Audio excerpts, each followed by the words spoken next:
The cavern pulsed with the aftermath of a brutal exchange. Anakin Skywalker, battered and bruised, lay slumped against a wall, his youthful defiance extinguished.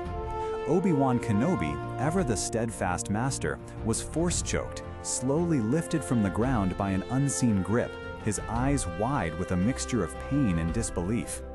Count Dooku, lightsaber in hand, stood over them, a picture of calm, controlled power.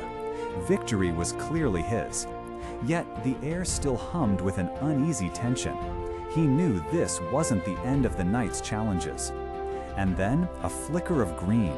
A familiar wise presence filled the chamber, pushing back against the oppressive weight of Dooku's dark side energy.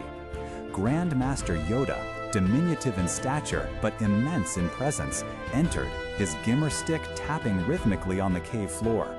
He assessed the scene with a gaze that missed nothing, his eyes resting briefly on his two fallen Jedi before fixing firmly on Dooku.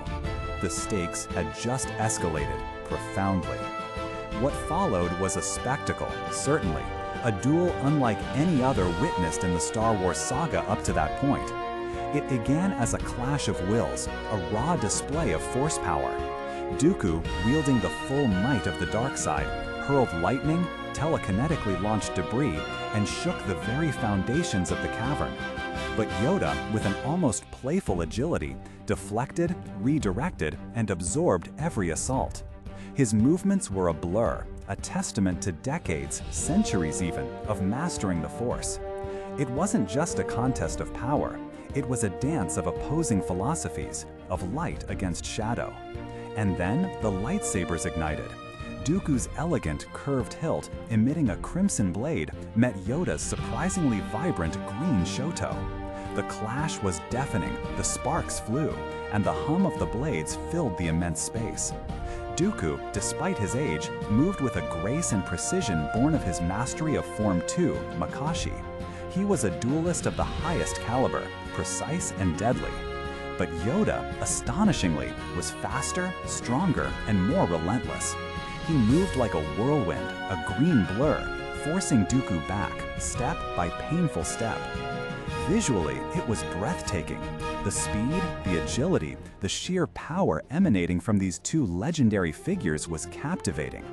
It felt like the climactic battle it was. And for a moment, perhaps, Dooku entertained the thought of victory. But as Yoda pressed his relentless assault, as the Grand Master's form never wavered, a cold, calculating realization dawned on Dooku. He was losing. He couldn't defeat Yoda in a direct, fair fight. The difference in their power, particularly in a sustained lightsaber duel, was simply too great. Yoda wasn't just matching him, he was slowly, surely overwhelming him.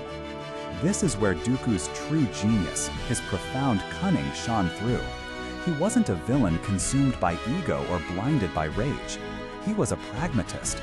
He understood that a strategic retreat, a successful escape, was infinitely more valuable than a glorious but foolish last stand. Victory, for Dooku, wasn't about winning this particular duel. It was about achieving his larger objective, delivering the Separatist schematics to Darth Sidious and escaping to continue the war. And to do that, he needed to change the rules of engagement. His eyes, sharp and calculating, scanned the cavern. They landed on the two fallen Jedi, still vulnerable, still unconscious.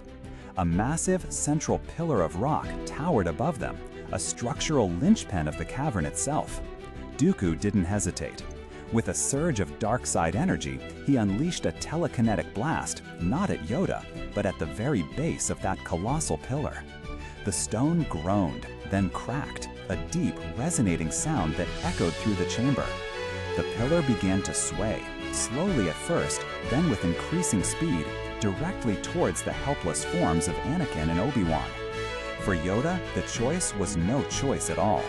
His compassion, his fundamental dedication to protecting life, especially the lives of his fellow Jedi, was instantly activated. The lightsaber duel ceased. Dooku's red blade was no longer his primary concern. With an astonishing burst of power, Yoda reached out with the Force, straining, pushing, bracing against the falling pillar. His small body trembled with the effort, veins bulging on his forehead as he wrestled with the immense weight of the collapsing stone, guiding it away from his young, vulnerable Jedi. This single pivotal moment perfectly encapsulates Dooku's character.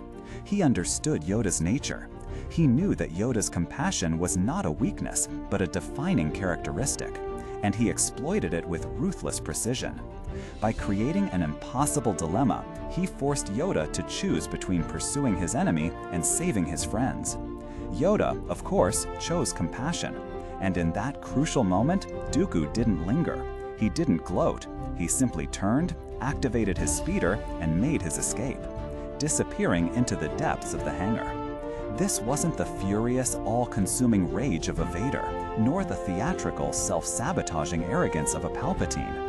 Dooku was a strategist, a pragmatist, a true Count in the sense of a calculating political and military leader.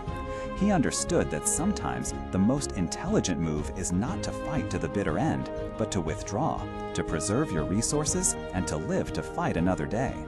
His victory wasn't investing Yoda in a direct confrontation. He admitted his inferiority in that regard, but in manipulating the situation to achieve his strategic objective. He used Yoda's greatest strength, his compassion, as a weapon against him. It's a powerful lesson, not just in strategy, but in understanding your opponent. Dooku knew Yoda. He knew what Yoda valued, what Yoda would prioritize, and he leveraged that knowledge with devastating effectiveness. So, while the duel itself was visually spectacular, a feast for the eyes, it's Dooku's brilliant, cold calculation in that final defining moment that truly shines. It reveals him as a master of both the blade and the mind. We often think of villainous strength in terms of raw power, but Dooku reminds us that true cunning and the wisdom to know when to disengage can be far more dangerous. What are your thoughts on Dooku's strategic retreat? Do you see it as a moment of weakness or one of his greatest strengths as a villain?